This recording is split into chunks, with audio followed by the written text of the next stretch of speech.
하나님의 사랑과 온천이 넘치시기를 축원합니다. 오늘 12월 7일 화요일입니다. 오늘은 하나님 말씀 속에서 말씀하고 계시는 하나님의 질서, 하나님께서 축복하시고 하나님께서 말씀하시는 성경적인 번영이 어떤 것인가 하는 것을 한번 생각해 보려고 합니다. 바로 이 성경적인 번영은 어제 말씀드렸던 세상적인 번영과는 많은 차이점이 있죠. 성경적인 번영은 중요한 특징이 어떤 것이 바로 성경적인 번영이냐면 우리 창세기 1장에 나오는 말씀처럼 생육하고 번성하라라고 하는 말씀이 있는 것처럼 성경적인 번영은 하나님의 약속의 말씀과 축복의 말씀으로부터 시작된다라고 하는 겁니다. 하나님께서 인간을 만드시고 난 다음에 인간을 축복하셨잖아요. 그 축복하신 하나님의 말씀 속에는 분명히 생육과 번성이라고 하는 인간의 번영에 대한 것들이 나와 있습니다.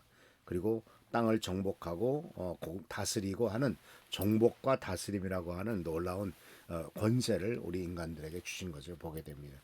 그런데 이런 모든 것들은 사실은 어디에서 어떤 것을 근거로 하고 있냐면 세상 것들은 내가 어떤 것을 소유하고 있느냐, 내가 어떤 것을 얻었느냐라고 하는 것을 근거로 해서 번영되고 번성하고 성공했다라고 하는 것을 평가를 하게 되지만은 그러나 이 성경적인 번영 또 성경에서 성경 말씀 속에서 우리들에게 가르쳐 주는 번성함이나 또한 그 하나님께서 약속하셨던 풍성함은 모두가 다 하나님과의 올바른 관계에서 시작된다는 사실이죠.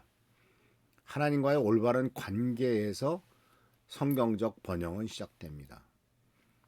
그러니까 생육하고 번성하라고 말씀하셨죠. 그런데 하나님과의 올바른 관계가 이루어졌을 때는 생육과 번성이 이루어지지만 하나님과의 관계가 어그러지고 또 죄를 짓고 세상의 욕심대로 살아가게 된다면은 결국은 하나님께서 약속하셨던 그 성경적인 번영은 우리가 누릴 수가 없게 되겠죠.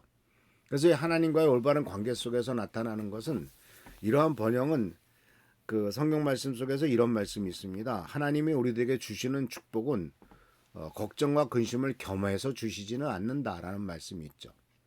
근데 이 세상에서 성공했다고 하더라도 이 세상에서 많은 물질적인 성공을 이루었다 할지라도 거기에는 당연히 걱정 근심이 따라오죠. 대개 어떤 걱정 근심이 따라오냐면은 많이 돈이 생기면 이것을 어떻게 지킬 것인가라고 하는 걱정 근심. 또 누가 빼앗아 가면 어떻게 할까라고 하는 걱정과 근심, 두려움. 또 그런 것으로 발미하면 수많은 유혹들 이런 것들이 다 따라오지 않습니까? 그래서 많은 사람들이 성공한 물질적으로 또는 세상에서 어떤 것을 성공했을 때 그 끝은 아주 비참하게 끝나게 되는 것을 발견할 수가 있죠. 그래서 이 성경적인 번영은 하나님과의 올바른 관계에서 시작되기 때문에 이 하나님께서 주시는 그 성경적 번영은 바로 내면적인 것이죠.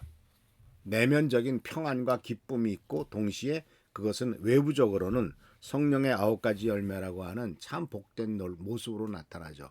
사랑과 희락과 자비와 양성과 충성과 온유 오래 참음 이런 정말 세상에 어떤 법도 그것을 금할 것이 없다라고 하는 말씀에 나와 있는 것처럼 정말 복된 일들로 그렇게 외부적으로 나타나죠. 이것이 바로 성경적인 번영을 얘기하고 있는 영적으로 그리고 정서적으로 충만해서 내면의 평안과 기쁨, 성령의 열매를 통해서 나타나는 것을 보게 됩니다. 그리고 또 한 가지 중요한 것은 이 성경적인 번영은요, 이 세상에서만 누리는 것이 아니더라는 사실이죠. 세상에서 물질적으로 가지고 성공하고 또는 사회적인 위치가 뭐가 있어도 그것은 우리가 이 세상에 사는 동안에만 누리는 것이지 죽은 다음까지 그것이 큰 영향을 미치지 못하지 않습니까? 그러나 바로 하나님께서 주시는 이 번영은 일시적인 만족보다도 영원한 하나님 나라의 가치를 우선하기 때문에 우리가 많은 돈이 있다면 그 돈을 가치 있게 쓰는 거죠. 하나님께서 원하시는데 기꺼이 쓰는 거죠. 나 혼자 잘 먹고 잘 자겠다고 하는 것이 아니고 하나님 나라의 가치를 따라서 쓰는 것. 이런 것들이 바로 진정한 번영의 모습 아니겠습니까? 그래서 많은 것을 쌓아놓고 나 혼자 즐기는 것이 아니라 많은 사람들에게 나눠주고 축복의 길로 나가게 하는 것. 이런 것들이 바로 영원한 가치를 추구하는 영원한 일시적인 만족보다는 영원한 하나님 나라의 가치를 우선시함으로써 그 번영이 나 혼자만 누리는 것이 아니라 다른 많은 사람들에게도 그 복이 전달되는 축복의 통로가 되고 결국 혼자만이 아니라 이웃과 나누는 것이죠.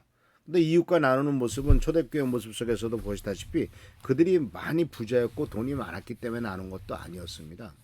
어렵고 힘들어도 자기네 축복을 다른 사람과 나누었고 사랑과 섬김을 실천하는 모습들이 초대교회 성도들의 모습 속에서 나타나고 있었죠.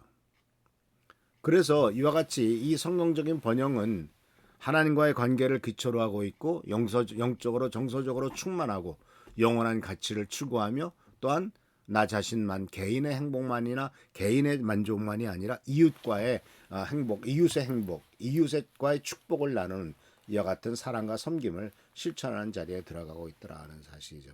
그렇기 때문에 이것에 대해서 시편 1편 3절에서는 복 있는 사람에 대한 평가를 이렇게 말했습니다. 저는 시냇가에 심은 나무가 철 따라 열매를 맺으며 그 잎사귀가 마르지 아니한 같으니 그가 하는 모든 일이 성성하리로다.